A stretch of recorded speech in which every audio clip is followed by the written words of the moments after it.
Tonight on News Watch, fire crews rescue a person trapped in a grain bin. The factors they say made a life or death difference. Plus, a springtime tradition returns in Central Illinois. You're looking at the festival live through our tower camera. And what makes this celebration special? Emily? We saw yet another beautiful day today with highs in the 80s for most, but rain tonight and tomorrow will drop temperatures below average for this time of April. I'll have the full details coming up. This is News Watch, and your Thursday evening's edition starts now.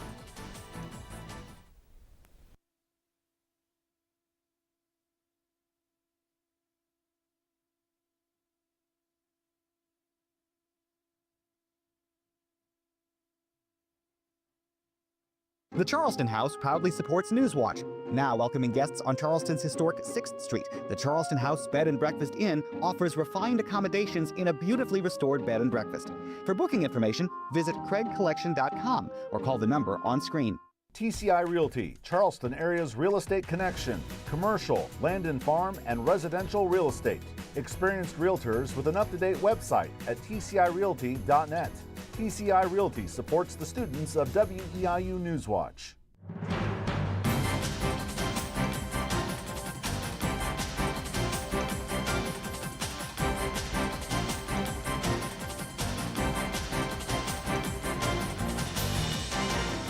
A Terre Haute man is behind bars accused of battery and kidnapping his own child. Good evening and thank you for joining us. I'm Austin Perez. And I'm Andrew Spade. Terre Haute police say 50-year-old Donald Bracken battered a woman on the 2700 block of North 19th Street around 2 this morning. They say he then fled with his 2-year-old child. Authorities report Bracken was intoxicated and did not have custody of the child or permission to leave with the child. Once found, police say Bracken became combative and was tased and taken into custody. The child was recovered and unharmed. Bracken faces 8 charges, including kidnapping, criminal confinement, strangulation, battery, and operating a vehicle while intoxicated with a passenger under the age of 18. A former Shelbyville substitute teacher charged with crimes against children is back in court. 32-year-old Hayden Miller was arrested in 2023 on charges of child pornography and solicitation. Shelbyville school leaders say Miller had been an occasional substitute teacher in the district, but authorities say the allegations did not involve Shelbyville students. Records show Miller appeared in court today for a status hearing, and then they explained Miller completed a sex offender evaluation in December, but the result of that evaluation have not yet been filed. He's due back in court for another hearing on May 28th. Illinois State Police are investigating after a Decatur officer shot a man they say pointed a crossbow at them. Police say officers responded to a call about a man with a gun on East William Street around 9:22 yesterday morning. They say officers tracked the suspect into a nearby building where they say he pointed the crossbow at them. Officers fired, hitting the man multiple times before taking him to the hospital. Police say the man is being treated for his injuries and his identity not yet being released. Decatur firefighters are also investigating after a house catches fire for the second time this year. Decatur firefighters responded to a house on East Johnson Avenue early Wednesday morning, and they say when they got there, they found a home fully engulfed in flames. Officials say no one was inside and no injuries were reported. Authorities say the home suffered major damage from a previous fire in February, and the cause of the latest fire remains under investigation. Emergency crews in Champaign County are sharing details of a grain rescue earlier today. Gifford Fire Protection District shared this image of that rescue. They say they were called to help Royal Ogden Fire on a grain entrapment rescue. Firefighters say the entrapped person was successfully removed from the grain bin, and they say rescues like this take teamwork, quick thinking, and dedication.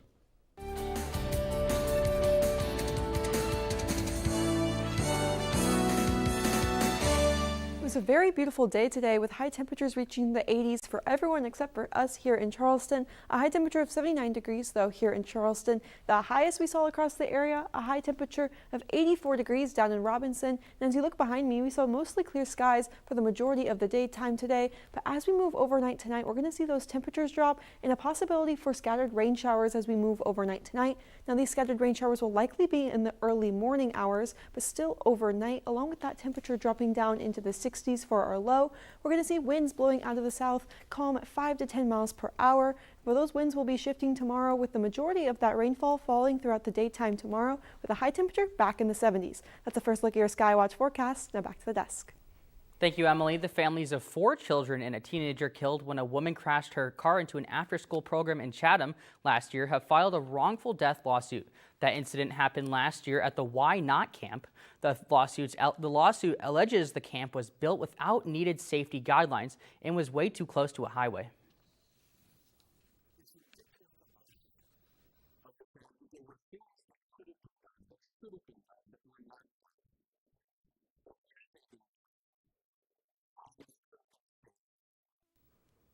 The lawsuit also accuses the driver of negligence for not stopping her vehicle in time. Her attorney says she suffered a seizure, and state police say she was not under the influence of alcohol or drugs, and she was never criminally charged. Illinois lawmakers have passed a new amendment that could change how voting districts are drawn in the state. The potential new rules include keeping district populations equal, giving all citizens a fair chance to vote, and creating minority influence districts where possible. Supporters say it will protect minority representation, and the House voted 74-38 to approve the measure. Speaker Chris Welch says he introduced the amendment because of the fears that the U.S. Supreme Court may weaken parts of the Federal Voting Rights Act. Republicans voted against the proposal, saying it could be used to help Democrats redraw maps in their favor. The measure now heads to the Senate. If approved there, Illinois voters would decide on it in November. An area hotel is changing hands. Real estate firm SVN Chicago Commercial announced the sale of the Hilton Garden Inn on Cole Center Parkway in Mattoon. The firm says the hotel sold for $17.1 million to local hotel operator and investor Le Crajauja. The hotel opened in 2022. And we're learning more details about a major tourism grant for Lake Mattoon. The city of Mattoon recently received over $83,000 as part of a tourism attraction grant for improvements at the lake. The matching grant from the Illinois Department of Commerce and Economic Opportunity will help fund a $167,000 project, which includes new sewer hookups at the West Campground and the addition of laundry facilities. City officials say the upgrades will better serve campers and other visitors. They hope the changes will enhance the overall visitor experience, support extended stays, and strengthen Lake Mattoon as a regional tourist destination. An annual event springs into action. Eastern Illinois University's annual Spring Fest starts today. This yearly celebration put on by the Dowden Fine Arts Center brings vendors, musicians, food trucks, and more from the Charleston area to the EIU community. And Dowden Fine Arts Director Dennis Malik says the event is only getting bigger. We're still growing year over year since coming back from COVID and the impasse. So we've got almost twice as many art vendors now between the outside and the inside.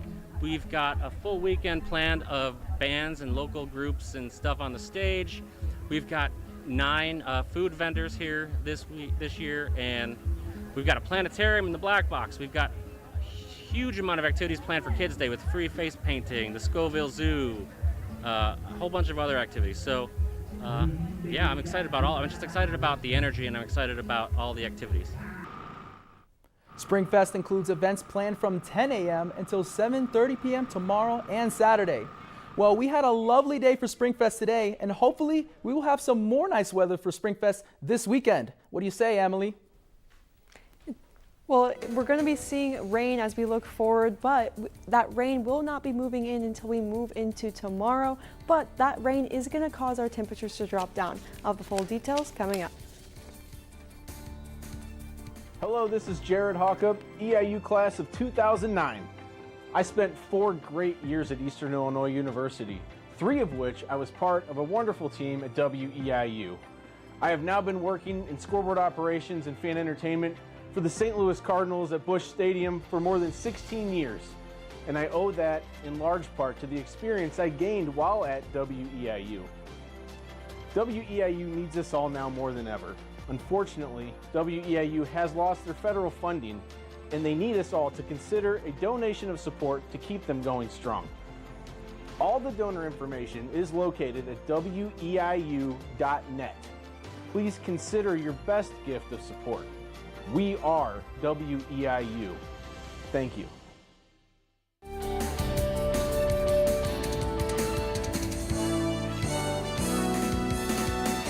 It was another beautiful day today outside. High temperatures in the 80s across the entire viewing area. The only exception being here in Charleston. We didn't quite reach 80 degrees with a high temperature of 79 degrees, but we did see those clear sunny skies, as you can see behind me across Eastern's campus. And those sunny skies were the case for most of the daytime today. But as we move overnight tonight, we are going to see a chance for some rain. We are seeing those storms begin to develop in Iowa all the way down into Kansas, and they are moving quite slowly, so the majority of the storm system will not be affecting us until we move into tomorrow morning. But there is still a chance for some scattered rain showers as we move overnight tonight. Once again, likely mostly in the early morning hours. But overnight tonight, we're also going to see temperatures drop down into the 60s, a low temperature of 62 degrees, calmer winds out of the south at 5 to 10 miles per hour throughout most of the evening hours tomorrow. But those winds are going to shift as we move throughout the daytime, blowing out of the west in the morning hours, eventually by the evening, blowing out of the northwest. But we are going to see scattered rain showers throughout the daytime tomorrow. Rain in the morning hours mostly, but then a chance for some rain in the early evening hours and late afternoon hours, along with a high temperature reaching the 70s once again. A high temperature of 73 degrees tomorrow, although cooler than what we saw today in the 80s. We are still going to see temperatures beginning to drop down because of the rain, because of the cold front associated with this rain system. We are seeing that rain begin to fall in the early morning hours. This is around 6 a.m. and this rain will continue to fall as we move into the late morning hours. Some heavier rainfall falling around 7 a.m. But this heavier stuff will push off to the east. Eventually, we'll see a slight break from the rain with mostly cloudy skies in the afternoon hours. But by the evening, there will still be another chance for a few more scattered rain showers as we move into the evening, and eventually overnight Friday. But that will clear up before we make it to the weekend. A high temperature of 71 degrees on Saturday under mostly clear skies. We are seeing that drop in temperature because of that cold front associated with that rain system we're seeing Friday. But we're also going to see temperatures drop down on Sunday. A high temperature of 68 degrees on Sunday to finish off your weekend under those mostly cloudy skies. And you're going to see those temperatures drop as we move from Friday with that rain, eventually all the way through our weekend on Sunday. We're seeing colder temperatures as we move forward. But temperatures will warm back up again for next work week. A high temperature of 77 degrees, but possible thunderstorms will cause those temperatures to drop down once again as we move into Tuesday.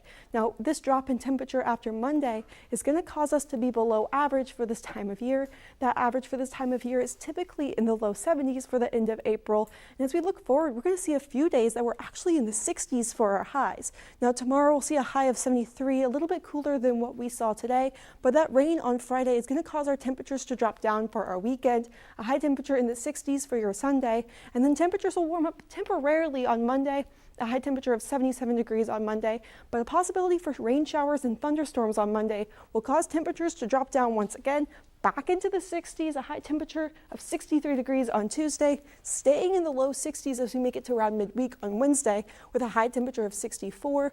And then we will start to warm up again, but guess what? More rain will cause temperatures to cool right back off again as we move into the latter half of next work week. I mean, you know what they say, April showers bring May flowers, so I'm hoping May starts out strong with less rain. Definitely seeing some of that rain coming up soon. Thank you, Emily. Coming up tonight in sports, Charleston baseball is on a roll. We'll have more from Baker Field coming up. And 2 EIU head coaches received contract extensions. I'll have more right after this. Thanks for watching. Your WEIU Sports Watch report is coming up next.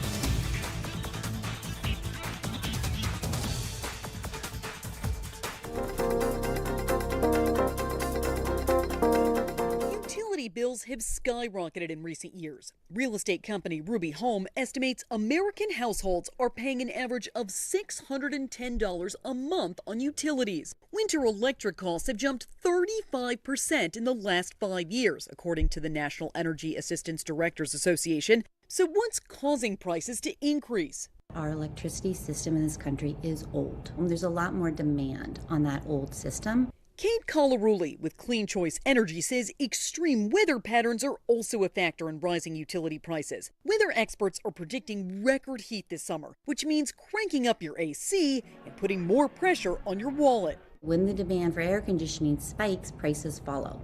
Calaruli says small changes can have a big impact on your bills this summer. She suggests raising your thermostat by a few degrees at night. Keep blinds and shades down during the day to block out sunlight. Run your dishwasher and washing machine early in the morning and keep your water heater at 120 degrees. More expensive changes include upgrading appliances to energy-efficient models or switching to a clean source of energy like installing solar panels. But it's a big upfront cost. Over the long hauls, we look ahead 5, 10, 15 years, that is a source of fuel that is absolutely free. And that's really setting our country up for cheaper electricity over time. Calaroli suggests shopping around for the best deals. Some companies will allow you to lease solar panels. Federal government and even many states and cities offer tax credits and incentives for clean energy upgrades to your home. For Consumer Watch, I'm Jen Sullivan.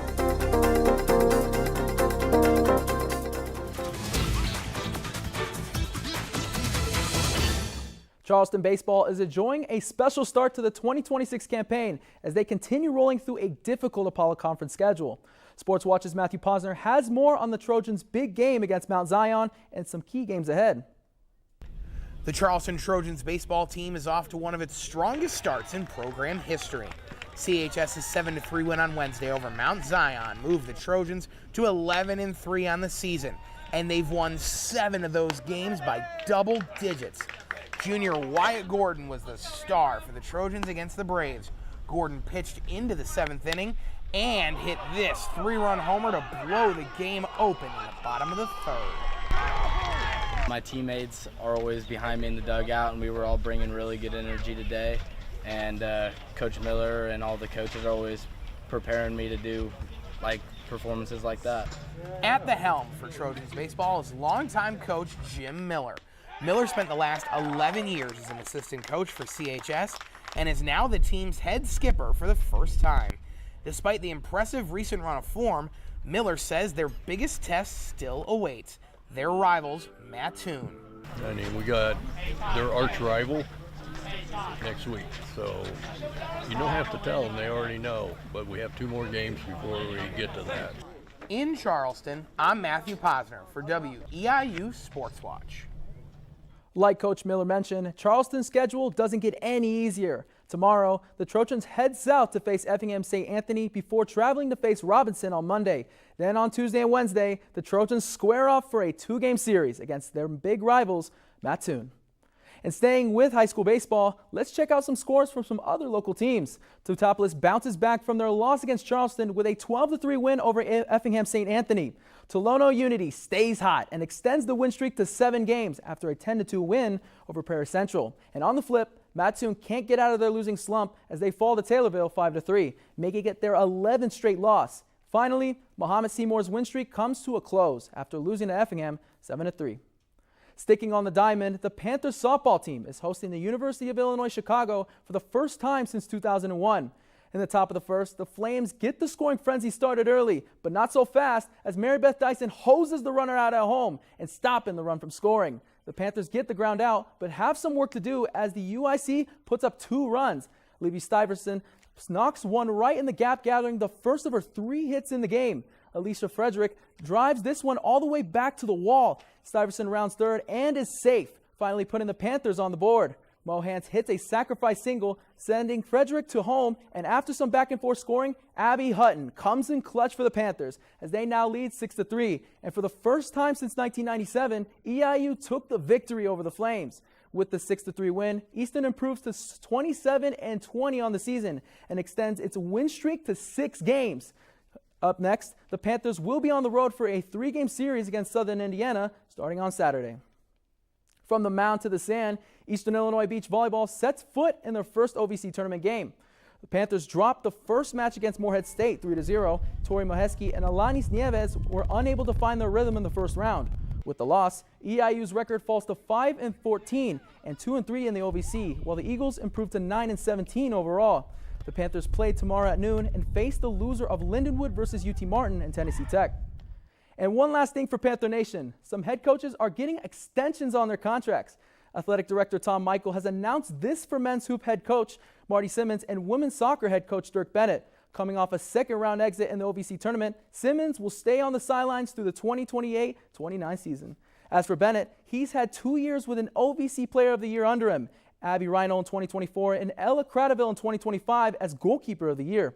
His contract is extended 3 years.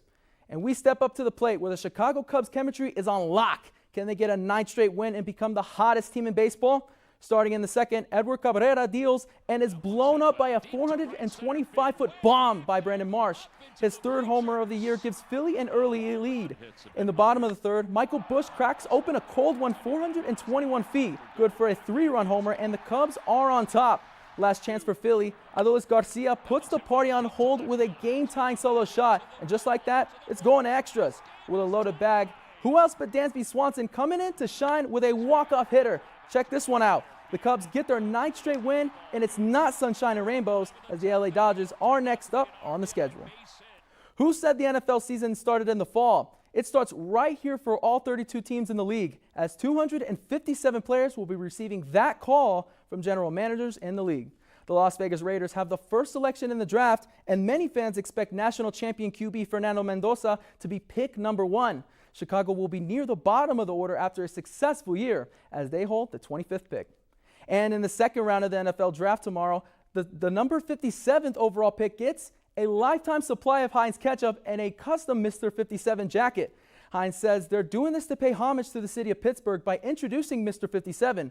But what team has that 57th overall pick? If you said the Bears, you're absolutely spot on. The second round begins at 6 p.m. tomorrow, and that's all for sports. Andrew, back to you, buddy. That's a lot of catch-up, Austin. Thank you. Still to come, Emily returns with a final look at the Skywatch forecast. But first, organizers make some big announcements for a local festival. What you can expect this Independence Day. Thanks for watching. This is Newswatch on WEIU.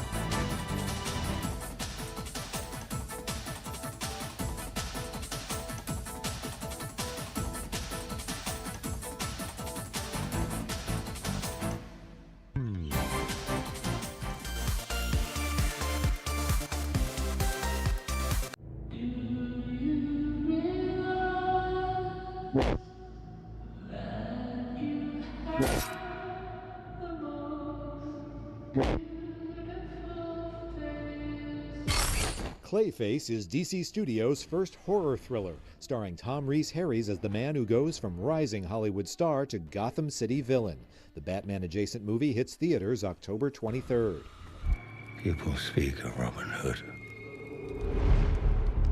Tell us stories. They're all lies. Hugh Jackman stars in The Death of Robin Hood. The iconic outlaw gets a chance for salvation after a lifetime of crime and murder. The thriller arrives in theaters June 19th. Have you been horribly injured by a product made by the Acme Corporation? It's not your fault. There's probably someone to blame. The name of the case is Coyote versus Acme. Rather violently switching gears, here's your first look at Coyote versus Acme, with Will Forte as a lawyer just as hapless as his client, and John Cena as the lawyer for the massive company with the combustible product line. The live-action and animation hybrid explodes in theaters August 28th. Meet Meeping in Hollywood, I'm David Daniel.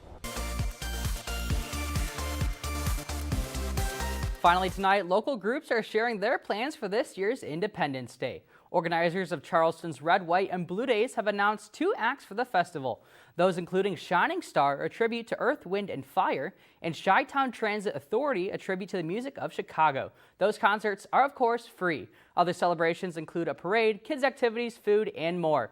Meanwhile, we're checking in with Emily Davis for a check of the Skywatch forecast. How about the celebrations looking this weekend, Emily? Well, it's going to be a rainy weekend with the starting off on Friday with a chance of rain in the morning and the afternoon. That first chance of rain will be heavier in the morning hours before a slight break from the rain in the afternoon. Now, the late afternoon, early early evening hours will bring another chance for some scattered rain, but we're also going to see a high temperature still in the 70s for tomorrow. A high temperature of 73 degrees, although a little bit cooler than what we saw today, is still going to be warmer than what we're going to see looking forward. Due to this rain, we're going to see temperatures begin to drop down because of a cold front that will be associated with it. Temperatures will drop down into the low 70s to start off your weekend, a high temperature of just 71 degrees, and it's going to drop down even further as we finish off the weekend with a high temperature of 68 degrees on Sunday. Now we will see temperatures warm up as we make it to next work week, getting back up into the upper 70s with a high temperature of 77 degrees, but another chance of rain and possible thunderstorms on Monday will bring another cold front and cause temperatures to drop down once again,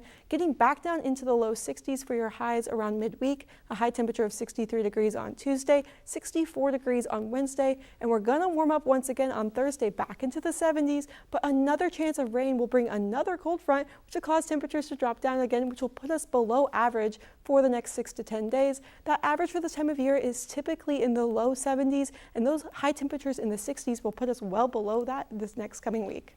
Thank you, Emily. I know us sports guys are looking forward to the Panthers spring game this weekend at O'Brien Field, 11 a.m. Be there or be square. Absolutely. And Saturday, Illinois Marathon. I don't know about you, but I'm going to be there, and something special might happen. I might make a little something out of that event. Weather's looking good. Absolutely. And thanks, Emily. And thank you for joining us. For more news and weather, be sure to log on to our website at WEIU.net. There you can find real-time forecasts and the news video of the day. And if news is happening in your community, let us know by dropping us an email at news@WEIU.net. Have a good night.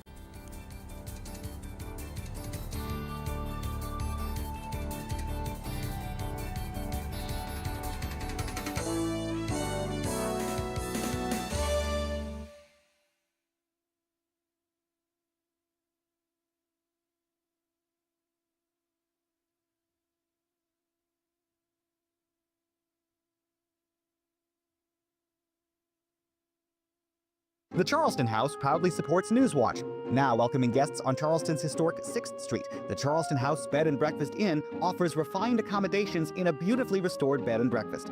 For booking information, visit craigcollection.com or call the number on screen. TCI Realty, Charleston area's real estate connection. Commercial, land and farm, and residential real estate. Experienced realtors with an up-to-date website at tcirealty.net. TCI Realty supports the students of WEIU Newswatch.